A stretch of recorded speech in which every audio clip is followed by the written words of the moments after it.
Fin décembre, 3 patients sont hospitalisés au CHU de Caen pour une simple infection urinaire. Après analyse, on y découvre quelques jours plus tard une bactérie très résistante aux antibiotiques.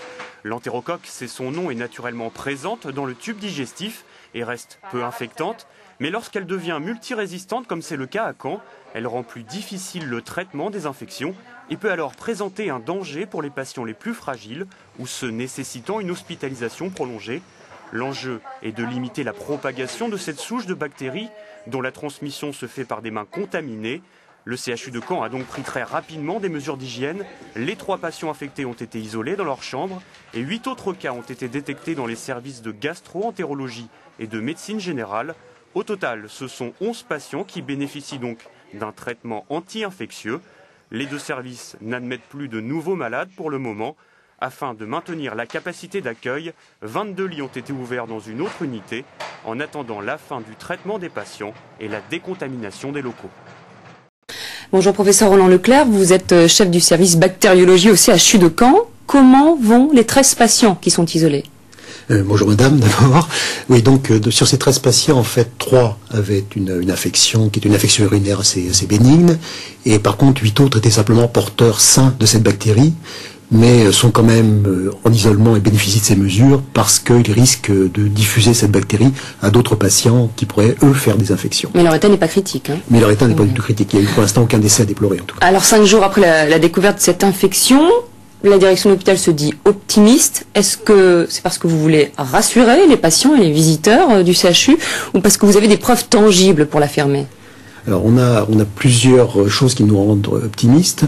Bon, la première, c'est qu'on a réagi extrêmement rapidement sur cette affaire et l'expérience qui a été acquise par d'autres hôpitaux qui ont été confrontés à de tels problèmes a montré que plus on agissait rapidement, plus on pouvait maîtriser les problèmes.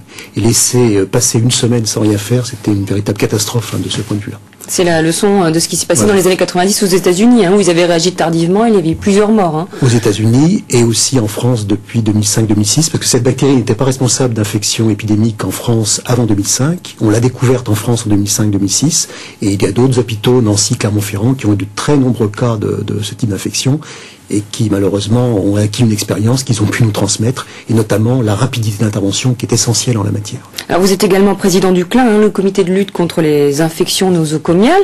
Sont-elles de plus en plus récentes ou est-ce qu'on observe une amélioration de ces infections dans les hôpitaux ? Elles ont toujours existé, bien sûr, les infections nosocomiales. Les pires années, je crois que ça a été les années 90 jusqu'à début des années 2000. Bon, depuis, il y a eu beaucoup d'efforts quand même qui ont été faits. Et globalement, depuis 2-3 ans, on assiste à une nette amélioration. Bon, si je peux vous citer simplement un chiffre, si vous prenez les staphylocoques, c'est une bactérie qui est beaucoup plus agressive que l'entérocoque, beaucoup plus pathogène que l'entérocoque dont on parlait. Les staphylocoques, dans les années 90-93, on avait 40% de nos staphylocoques hospitaliers qui étaient multirésistants aux antibiotiques.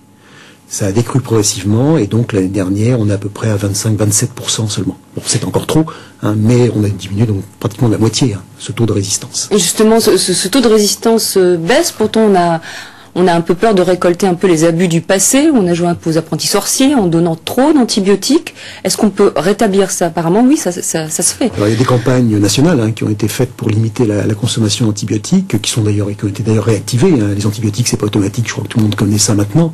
Donc, il y a les antibiotiques en dehors de l'hôpital, ça c'était le but de cette campagne. Et puis, il y a au sein de l'hôpital une structure spécifique qui s'occupe de réguler la prescription d'antibiotiques, qui s'appelle le comité des anti-infectieux, qui est dédié à ça et qui essaye de surveiller ces consommations d'antibiotiques. Je vous remercie Roland Leclerc d'être venu sur ce plateau.